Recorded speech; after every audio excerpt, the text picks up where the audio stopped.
रूपकुंड झील, जिसे हम स्केलेटन लेक के नाम से भी जानते हैं।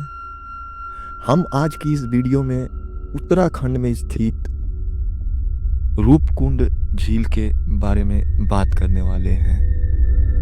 हिमालय के बीच 16,000 फीट की ऊंचाई पर एक झील है, जिसका पानी ज्यादा समय तक बर्फ बना रहता है। लेकिन जब यह बर्फ पिघलती है तो उस झील के अंदर से नजर आते हैं हजारों हजार इंसानी हड्डियां। क्या है इस रूपकुंड झील का राज? क्या यहाँ किसी सेना का अंत हुआ था, या फिर किसी पुरानी यात्रा का श्राप था? आइए जानते हैं इस अनसोल्व्ड और डरावनी मिस्ट्री के बारे में। यह झील भारत के उत्तराखंड राज्य के चमोली डिस्ट्रिक्ट में स्थित है। यह झील हिमालय के गोद में स्थित 16,000 फीट की ऊंचाई पर मौजूद है। साल 1942 में ब्रिटिश फॉरेस्ट रेंजर HK ने सबसे पहली बार इस झील को देखा था, जहां पर उनको हजारों इंसानी हड्डी और खोपड़ियां दिखी थी। यह दृश्य इतना डरावना था कि इसे स्केलेटन लेक कहा जाने लगा। इसके पीछे कुछ लोकल लोगों की बातें हैं और कुछ थ्योरीज भी हैं। रूपकुंड के बारे में कई लोक कथाएं प्रचलित हैं। कुछ लोग कहते हैं कि एक पुरानी यात्रा गुजर रही थी, जिसमें लोग देवी का अपमान कर बैठे और देवी ने उनको श्राप दे दिया। कुछ लोग कहते हैं कि एक पुरानी सेना थी जो बर्फ के तूफान में फंसकर मर गई।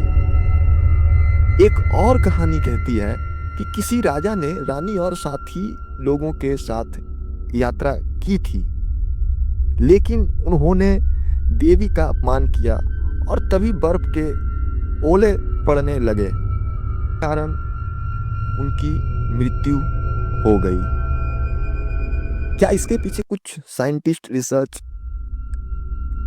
कुछ दोस्तों, साल 2004 में हैदराबाद के सेंटर ऑफ DNA टेस्ट किया। रिजल्ट ने सबको चौंका दिया। स्केलेटन एक ही समय के नहीं थे। कुछ लोग 9th सेंचुरी के थे, कुछ 19th सदी के थे।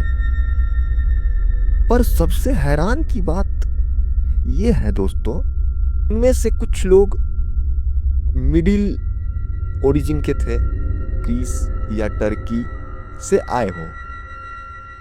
क्या वो यात्रा पर आए थे? तो किसी ट्रेड रूट का हिस्सा थे।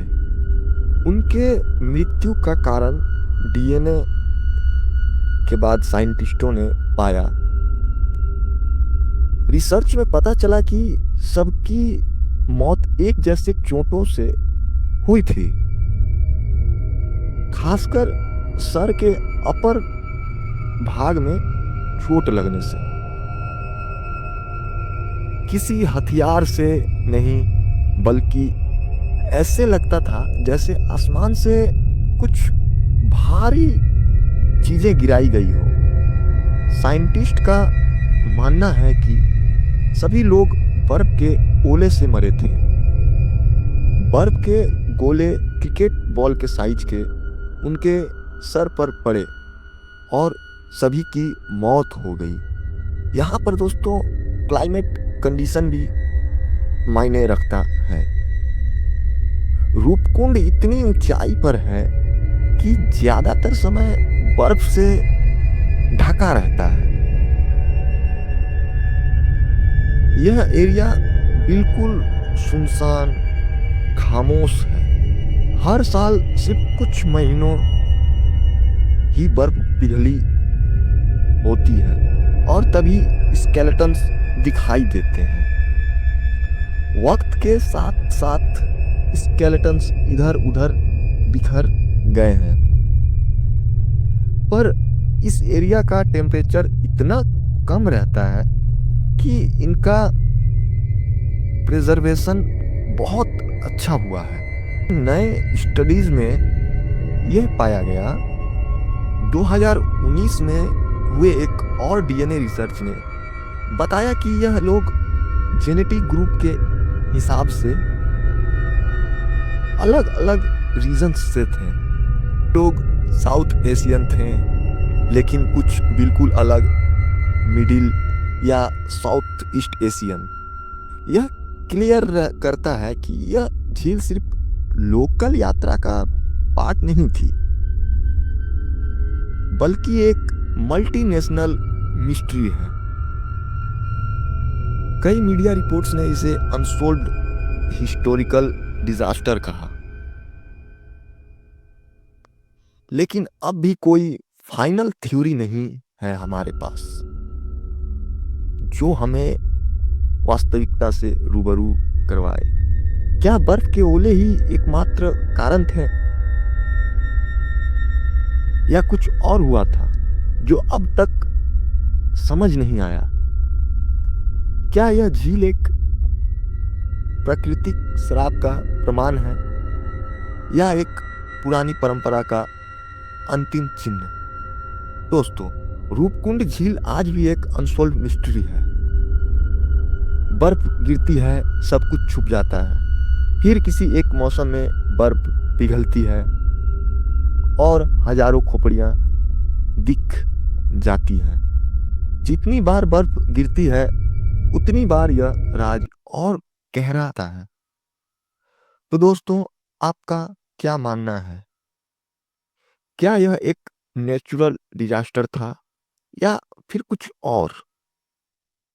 कमेंट करके जरूर बताएं। और अगर ऐसे ही मिस्टीरियस कहानियां सुनना पसंद है तो हिस्ट्री लूप को जरूर सब्सक्राइब करें। यहाँ हम हर संडे एक ऐसे ही अनसॉल्व्ड मिस्टीरियस कहानी को समझने का प्रयास करते हैं। तब तक के लिए टेक केयर। जय हिंद, जय भारत।